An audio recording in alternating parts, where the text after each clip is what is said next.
गोलू अपने घर की छत पर खेल रहा था। उसी समय उसे एक प्यारा सा तोता दिखाई दिया जो गोलू की तरफ ही देख रहा था। गोलू भी उस तोते को देखने लगा। गोलू, हमें भी अपना दोस्त बना लो, हम भी तुम्हारे साथ खेलना चाहते हैं। अरे तू तो मेरा बहुत प्यारा दोस्त है। चल तोते, आज हम दोनों मिलकर मजे करेंगे और फिर खूब खेलेंगे। गोलू और तोता दोनों ही छत पर खेलने लगे। जब तोते को गोलू पकड़ने लगा तो तोता गोलू को खेल ही खेल में छत से नीचे गिराने लगा और धम, गोलू छत पर से नीचे जमीन पर गिरकर मर गया। सारे गांव वाले गोलू के इर्द गिर्द इकट्ठे हुए। अरे, ये तो शारदा जी का बच्चा गोलू है। शायद छत पर से खेलते खेलते गिरकर नीचे मर गया है। शारदा जी का बच्चा मरा नहीं, बल्कि भूतिया तोते द्वारा मारा गया है। हाय मेरा बच्चा, हाय हाय, किसने मार डाला मेरे बच्चे को?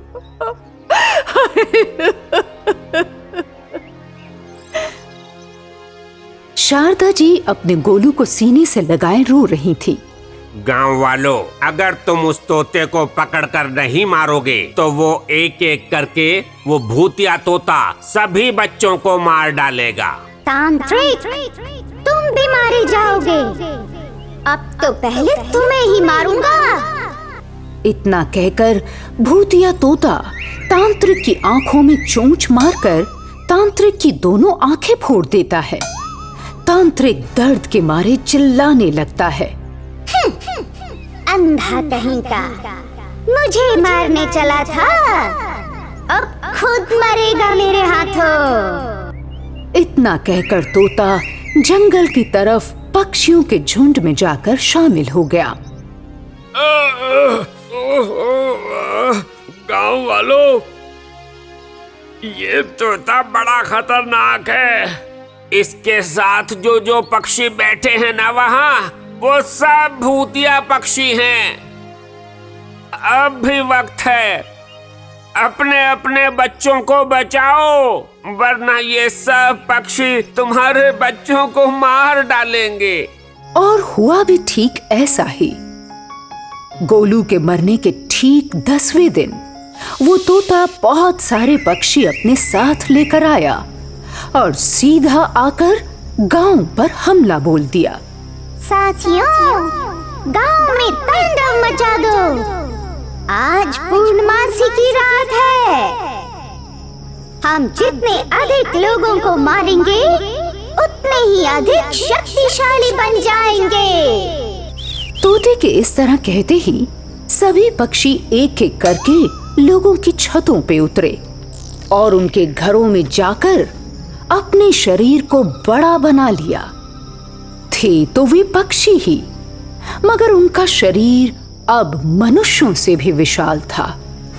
बेहद डरावने वो पक्षी बच्चों को अपनी चोंच में दबाकर आकाश में ले चले। जब सुबह हुई तो रतलामपुर गांव के लोगों ने देखा कि किसी के भी घर में उनका बच्चा नहीं है। सारे गांव में दहशत फैल गई। सभी बच्चों को पक्षी बना के अपने दल में शामिल कर लो, जैसा आदेश गुरुजी। ऐसा कहकर मैना सभी बच्चों को मारकर उन्हें पक्षी बना देती है। अब तो पक्षी वाले भूतों की दहशत सारे शहर में फैल गई थी। अब तो यूं लग चला था कि पक्षियों की ही हुकूमत सारी दुनिया पर चलेगी। अब हम पक्षियों को कोई नहीं रोक सकता। अब सारी दुनिया में पक्षी ही राज करेंगे, मनुष्य नहीं। क्या कहती हो मैना? हाँ गुरुदेव, अब तो पक्षियों का ही राज रहेगा। दूसरी तरफ रतलामपुर के लोग एक अच्छे तांत्रिक की खोज में निकल पड़े और उनकी खोज खत्म हुई असम के कामाख्या मंदिर के चेतनानंद नाम के तांत्रिक पर आकर। प्रणाम बाबा। मंगल हो, आप लोग स्वस्थ रहें। कहिए क्या काम है? बाबा, आप तो अंतर्यामी हैं, सब कुछ जानते हैं, फिर हमारे कष्टों को दूर क्यों नहीं करते? देखो, तुम्हारे ही गांव के एक बच्चे गोलू ने पिंजरे में बंद एक तोते को खेल ही खेल में मार दिया था। वो अमावस की रात थी, इसलिए वो तोता भूत बन गया। गोलू को मारकर उसने अपना बदला तो ले लिया, लेकिन अब वो पूरी मानव जाति को अपना गुलाम बनाना चाहता है और पूरी दुनिया पर हुकूमत जमाना चाहता है। चेतनानंद की बात सुनकर गांव वाले दंग रह गए।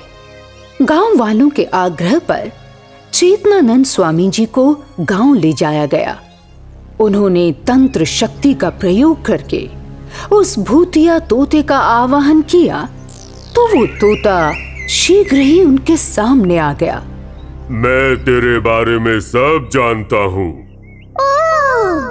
तो तुम ये भी जानते होगे कि तुमसे पहले मैं एक तांत्रिक को अंधा बना चुका हूँ। हमसे उलझना इतना आसान नहीं है, और तेरी तो मैं वो हालत बनाऊंगा कि तू भी मुझे उसी अंधे तांत्रिक की तरह याद रखेगा, समझा? देखो तोते, तुम्हें ये सब करने से क्या हासिल होगा? मारने वाले से अधिक ताकतवर तो बचाने वाला होता है। और फिर तुमने तो अपना बदला गोलू को मारकर ले ही लिया है। अब और क्या चाहिए? मुझे ज्ञान बांटकर बहलाने की कोशिश मत करो। ज्ञान बांटने वालों को मैं देखना तक नहीं चाहता। तो फिर तुम क्या चाहते हो? तुम्हारी मौत। तुम्हारे जैसे तांत्रिक को मारकर मैं और भी शक्तिशाली बन जाऊंगा। फिर मेरा काम और आसान हो जाएगा। कौन सा काम? सभी की तरह तुमको भी भूत वाला पक्षी बनाऊंगा। उसके बाद तुम मेरे गुलाम होगे और मैं तुम्हारा आका, और तुम्हें गिद्ध बनाऊंगा, गिद्ध। इतना कहकर तोता अपना शरीर बहुत बड़ा बना लेता है।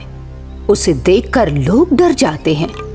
वो तांत्रिक चेतनानंद को चोंच में दबाकर वहां से उड़ जाता है जंगल की तरफ। ऐसी घटना देखकर रतलामपुर गांव के साथ साथ चारों तरफ भय का वातावरण फैल जाता है। रात के सन्नाटे में सपने में दिन दहाड़े पक्षियों की आवाजें सुनाई देने लगी थी सरेआम। पक्षियों के आतंक के चलते लोग गांव छोड़कर जाने पर विवश हो गए। उसी समय गांव में बने हुए हनुमान जी के मंदिर में कंपन होने लगी। ऊपर लगी हुई घंटियां अपने आप बज पड़ी। मंदिर का वो दृश्य देखकर लोग हैरान रह गए। और वहीं पर एक वेद मूर्ति नामक का साधु प्रकट हुआ। गांव वालों, आज मुझे हनुमान जी ने खुद दर्शन दिए और तुम्हारे गांव के इस मंदिर में आने के लिए कहा। देखो, तुम लोगों को ये गांव छोड़कर जाने की जरूरत नहीं है। अब मैं तुम्हारी रक्षा करूंगा उस पक्षी से। ऐसा कहकर साधु माया जाल बिछा देता है। उस माया के जाल में वो सारे भूत वाले पक्षी फंस जाते हैं और चाह कर भी बाहर नहीं निकल पाते। तोते, तुमने बहुत गलत काम किया।